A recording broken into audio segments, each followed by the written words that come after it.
2020 का 14 जून सब news channel में एक न्यूज़ हेडलाइन बनाने लगी। बॉलीवुड के rising star Sushant Singh Rajput is dead. एक बड़ी खबर आ रही है, दुखद और चौंकाने वाली खबर है। फिल्म एक्टर सुशांत सिंह राजपूत ने अपने घर में आत्महत्या कर ली है। वो अपने बांद्रा के अपार्टमेंट में फांसी लगा के आत्महत्या कर लिया था। कोविड पैंडेमिक के दहशत के बीच ये न्यूज़ पूरे भारतवर्ष में एक शॉक वेव लहरा दिया था। एक सुपर कूल हीरो जो अपने करियर में भी काफ़ी अच्छा कर रहा था, वो आखिर एक ऐसे डिसीजन क्यों लिया था। कूपर हॉस्पिटल के पोस्टमार्टम रिपोर्ट में बताया गया मौत की वजह died of asphyxiation due to hanging, जिसका मतलब था फांसी की वजह से गले के नस में दबाव से मौत। लेकिन इस रिपोर्ट के बाहर आते ही कई तरह की बातें सामने आने लगी। ये एक हाई प्रोफाइल केस था जिसकी वजह से कई पॉलिटिशियन से लेके कई फेमस बॉलीवुड एक्टर्स के ऊपर भी उंगलियां उठने लगी। कई बॉलीवुड एक्टर और एक्ट्रेसेस को पुलिस स्टेशन के चक्कर लगानी पड़ी और यही वो केस है जो बॉलीवुड के कई किरदारों की करियर को भी खत्म कर दिया था। तो क्या है पूरा मामला? मैं गार्गी आप सबको मेरे चैनल क्राइम टॉक में स्वागत करती हूँ। तो चलिए हम लोग इस केस के बारे में विस्तार से डिस्कस करते हैं, जो आपको कई ट्विस्ट एंड टर्न से हैरान कर देगा और चमचमाते हुए बॉलीवुड के पीछे की काली दुनिया से आपकी रूबरू करवाएगा।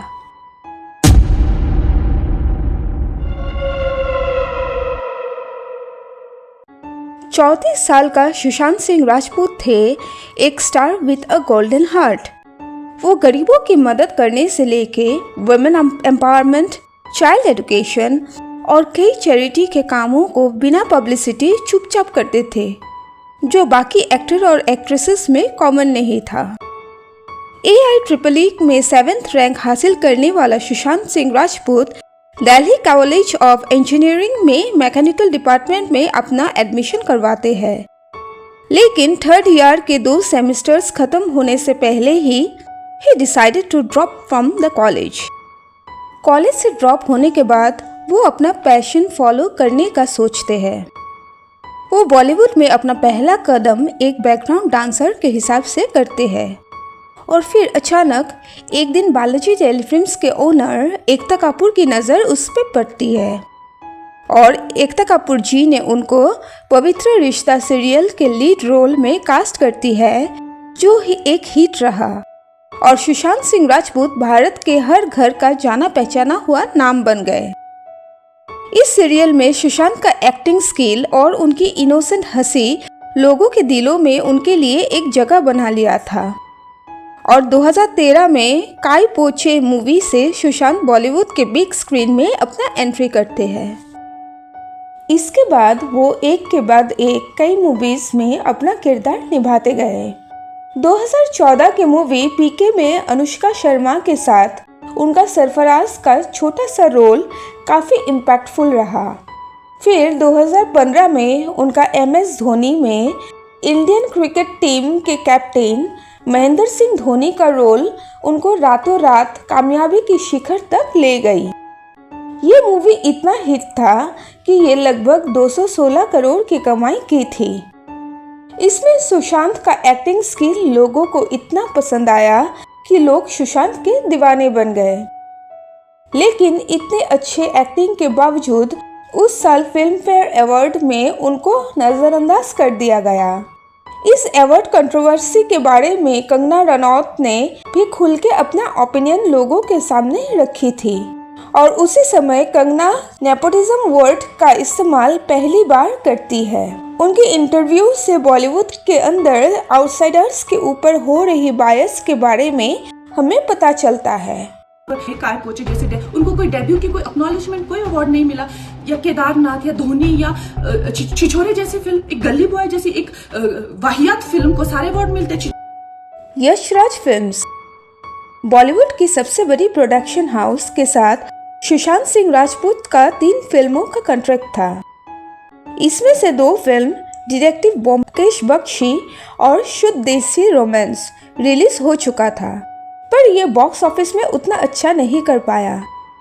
लेकिन उनकी 3 नंबर मूवी पानी का शूटिंग स्टार्ट होने में बहुत ज़्यादा टाइम ले रहा था। कॉन्ट्रैक्ट के अनुसार जब तक ये 3 मूवीज रिलीज नहीं हो जाती तब तक सुशांत कोई भी दूसरे प्रोडक्शन हाउस के साथ मूवी साइन नहीं कर सकते थे। ये चीज़ सुशांत को काफ़ी फ्रस्ट्रेट कर रहा था।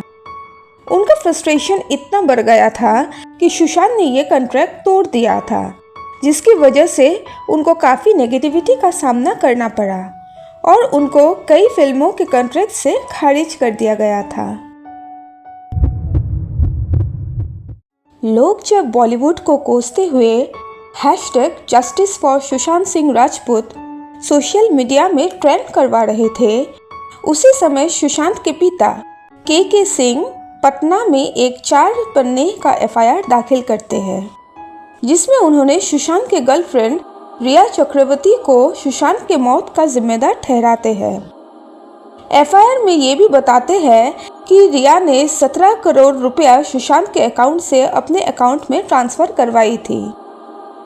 वो ये भी बताते हैं कि रिया ने सुशांत सिंह राजपूत को अपने फैमिली से दूर कर दिया था और वो कुछ दवाइयाँ भी सुशांत को खिलाने लगी थी। वो सुशांत के लाइफ को पूरा कंट्रोल करने लगी थी।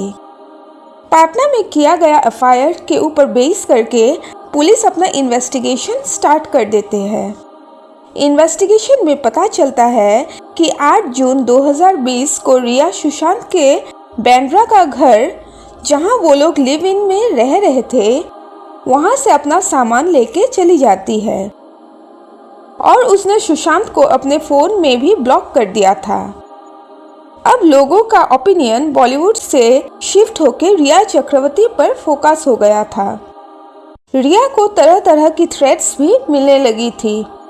थ्रेट्स इतना ज़्यादा बढ़ गया था कि रिया का अपने घर से निकलना लगभग नामुमकिन सा हो गया था। धीरे धीरे एक सिनेमा में उलझा हुआ एक प्लॉट जैसा बन गया था सुशांत सिंह राजपूत के मृत्यु की रहस्य। इसी बीच एक और प्लॉट सामने आने लगी। 8 जून, जिस दिन रिया सुशांत के घर से चली गई थी, उसी दिन मौत हुआ था एक और शख्स का, दिशा सलियान। दिशा सलियान थी सुशांत सिंह राजपूत की मैनेजर। मलाड राइस की एक हाई राइस के 14वीं मंजिल से उसने छलांग लगाई थी। बोला जाता है कि दिशा के मौत की खबर सुशांत को इतना विचलित किया था कि उसे पैनिक अटैक आने लगी थी।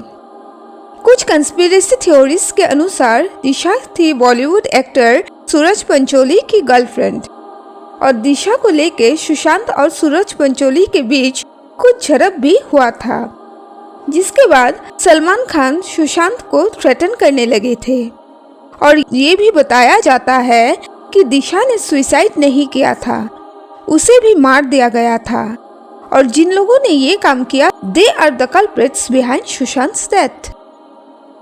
उस समय महाराष्ट्र के CM उद्धव ठाकरे के बेटे आदित्य ठाकरे का नाम भी दिशा की मौत के साथ जुड़ा जा रहा था। बोला जा रहा था कि आदित्य थे दिशा सलियान के दोस्त, लेकिन इन थ्योरीज के पीछे कोई भी कंक्रीट एविडेंस नहीं था। और एक थ्योरी जो उस समय इंटरनेट में वायरल होने लगा था कि जिस सीलिंग फैन से सुशांत को हैंग पाया गया, उस फैन और बिस्तर के बीच की डिस्टेंस था 5 फीट 11 इंच, लेकिन सुशांत बोलते थे कि उनका हाइट था 6 फीट। तो फिर ये कैसे पॉसिबल था कि एक 6 फीट का आदमी 5 फीट 11 इंच के डिस्टेंस में अपने आप को फांसी लगा सकते थे। 14 जून से लेके 28 जुलाई तक पुलिस ने 57 स्टेटमेंट्स रिकॉर्ड किया था। टोटल 300 घंटे की जवानबंदी ऑन रिकॉर्ड लिया गया था। इस केस में महाराष्ट्र और बिहार दोनों ही स्टेट्स के गवर्नमेंट इन्वॉल्व हो चुके थे। लास्टली सुप्रीम कोर्ट ने ये डिसाइड किया कि सुशांत सिंह राजपूत का केस CBI को सौंप दिया जाए। सिर्फ CBI ही नहीं, उनके साथ ED और NCB भी इस केस को बारीकी से जांच करने में जुट गए। CBI, ED और NCB तीनों एजेंसीज मिलकर रिया चक्रवर्ती के इंटरोगेशन में जुट जाते हैं। वो लोग रिया और उसकी फैमिली मेंबर्स के बैंक अकाउंट्स को खंगाल के कहीं भी 15 करोड़ का ट्रांजैक्शन के डिटेल्स को निकाल नहीं पाए। बाद में ये पता चलता है कि वसु भगनानी सुशांत को मूवी का एडवांस पेमेंट करने वाले थे, लेकिन शूटिंग डिले होने की वजह से वसु भगनानी ने ये पेमेंट सुशांत को किया ही नहीं था। फिर रिया चक्रवर्ती राजीव सरदेसाई को इंटरव्यू देते हुए बताती है कि यूरोप ट्रिप के दौरान सुशांत अपने होटल के कमरे से बाहर ही नहीं निकले और बीच में ही ये ट्रिप छोड़ के वो इंडिया वापस आ जाते हैं। और प्लेन में चढ़ते वक्त रिया ने सुशांत को मोडोफिनिल नामक एक दवाई खाते हुए नोटिस करती है। ये मेडिसिन सुशांत हमेशा अपने पास ही रखते थे। वो अपने इंटरव्यू में ये भी बताती है कि इटली के एक होटल में सुशांत सारा रात सो नहीं पाए, क्योंकि अकॉर्डिंग टू हिम वो पूरा होटल ही हॉन्टेड था, जिसकी वजह से उसे डर लग रहा था। लेकिन एक साइंस ओलंपियाड जीतने वाले व्यक्ति कैसे इन सब बातों में विश्वास कर सकते थे। 8 जून को एक साइकियाट्रिस्ट के साथ अपॉइंटमेंट लिया था रिया ने, और इसी वजह से उसका सुशांत के साथ झगड़ा हुआ था, जिसके बाद उसने सुशांत का बांद्रा अपार्टमेंट छोड़ के चली गई थी। और वो ये भी बताती है कि सुशांत सिगरेट के अंदर डाल के पीती थी। अब इस केस में ड्रग्स का एंगल भी सामने आने लगा। रिया चक्रवर्ती के फ़ोन के डिलीटेड मैसेज को रिट्रीव करके एनसीबी को पता चलता है कि रिया भी ड्रग्स कंज्यूम करती थी और उसका कई ड्रग्स डीलर्स के साथ कांटेक्ट था। नारकोटिक्स डिपार्टमेंट अब कई बॉलीवुड बिगिस को एक के बाद एक पूछताछ के लिए समन भेजने लगे। इनमें थे सारा अली खान, दीपिका पादुकोण, श्रद्धा कपूर और कई सेलिब्रिटीज। फिर 8 सितंबर को रिया चक्रवर्ती और उसके भाई शौविक को पुलिस ड्रग्स केस के मामले में अरेस्ट करती है। लेकिन ये सब के बीच सुशांत सिंह राजपूत के डेथ का केस फीका पड़ने लगा था और पूरा case drugs procuring and pedalling के तरफ घूम गया था। फिर 22 अगस्त 2020 को सीबीआई सुशांत के हाइट और वेट वाला एक डमी लेके सुशांत के डेथ सीन को रिक्रिएट करते हैं। फिर सीबीआई ये कंक्लूजन देती है कि सुशांत ने अपने आप को इंक्लाइंड पोजीशन में हैंग किया था और उस इंक्लाइंड पोजीशन का डिस्टेंस था 8 फीट 1 इंच। फिर सुशांत सिंह राजपूत के मौत के 5 साल बाद मार्च 2025 को ये केस ऑफिशियली क्लोज कर देते हैं और रिपोर्ट में ये बताते हैं कि सुशांत के मौत में कोई फाउल प्ले नहीं था। ये एक क्लियर केस ऑफ सुसाइड था। एक ऐसा शख्स जो कुर्ग में जाके ऑर्गेनिक फार्मिंग करना चाहते थे, जिनका 150 सपनों वाला विश लिस्ट था और जो अपने फ्री टाइम में टेलीस्कोप से आसमान के सितारों को घंटों देखते रहते थे, कैसे और क्यों ये सब सपनों को खो दिया था सुशांत ने। बाइपोलर डिसऑर्डर, बॉलीवुड में नेपोटिज्म, गर्लफ्रेंड का चले जाना या ड्रग्स का नशा, क्या थी वजह? आपको क्या लगता है? मुझे कमेंट कर जरूर बताइए। धन्यवाद।